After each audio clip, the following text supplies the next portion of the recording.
एक समय की बात है, एक छोटे से गांव में आनंद नामक एक छोटा सा बच्चा रहता था। उसकी माँ और वो खुशी से रहते थे। हर दिन वो अपनी माँ के साथ जंगल जाकर लकड़ी इकट्ठी करता था।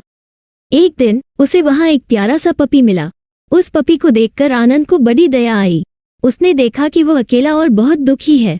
उसके मालिक नहीं थे। आनंद उसे गोद में लेकर घर गया।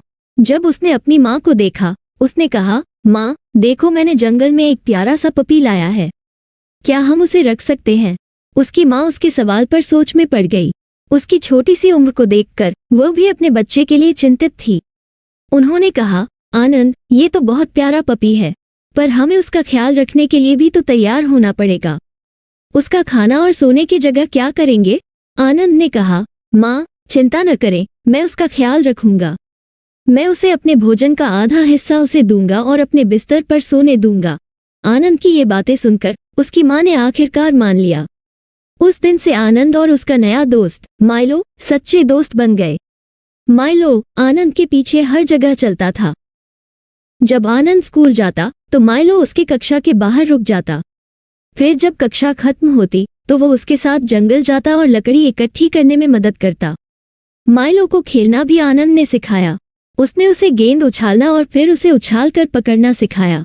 रात में माइलो आनंद के छोटे से बिस्तर पर बैठकर सो जाता और उन्हें मीठे सपने दिखाता। एक दिन माइलो बीमार हो गया।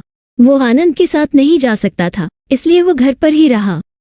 उस दिन बहुत जोर से बारिश हो रही थी और सड़कें सर्दी के कारण सिकुड़ गई थी। आनंद जल्द से जल्द घर पहुंचना चाहता था ताकि उसे गरम दलिया मिले और माइलो उसके साथ बैठकर उसे गरम रख सके। वो सड़क पर एक गड्ढे के पास गिर गया।